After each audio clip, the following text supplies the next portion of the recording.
Allô, allô, salam alaikum, ya al salam. J'espère que tout le monde va bien. Je voulais faire une petite vidéo à propos de l'exécution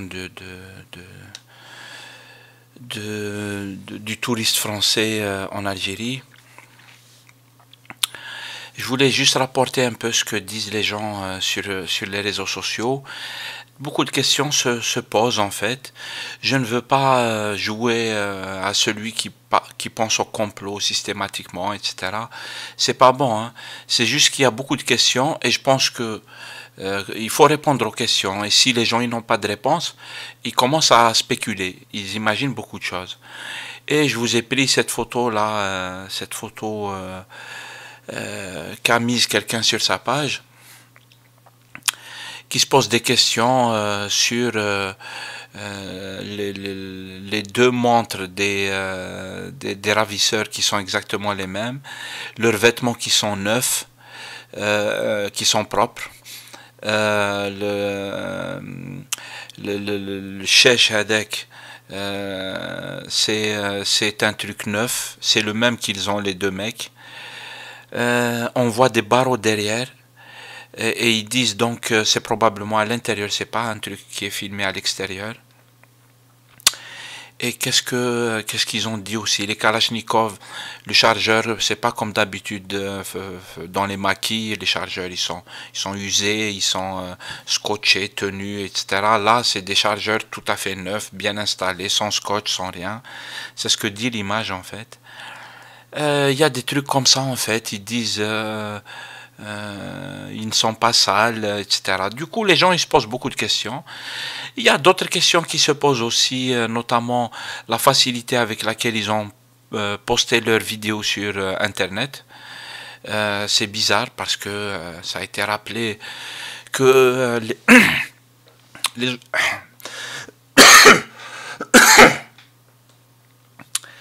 pardon, je suis encore malade, que les autorités contrôlent totalement le flux Internet.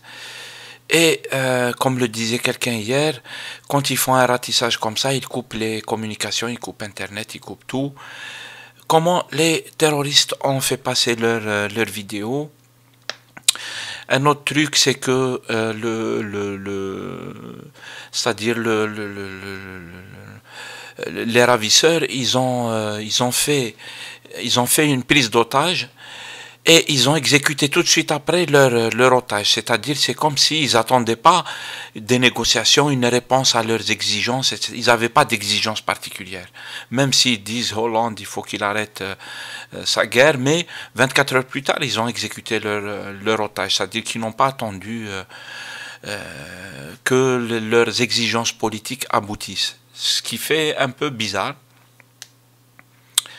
Je sais pas si vous avez des réponses à ça. Il y a des gens, moi je suis pas en train de spéculer, il y a des gens ils spéculent. Voilà, نقرا بزاف, j'ai lu toutes sortes de spéculations. On a dit des choses qu'on peut pas vérifier de toute façon. Je me pose des questions, ce sont des questions qui relèvent du bon sens, de la logique. Et on ne sait pas en fait. Et je finis juste comme ça, juste en disant, Billy, c'est vrai que c'est très dangereux ce qui se passe, parce que l'Algérie, elle est en danger, on n'aime pas ça. En plus, on est contre la guerre, on est contre la terreur.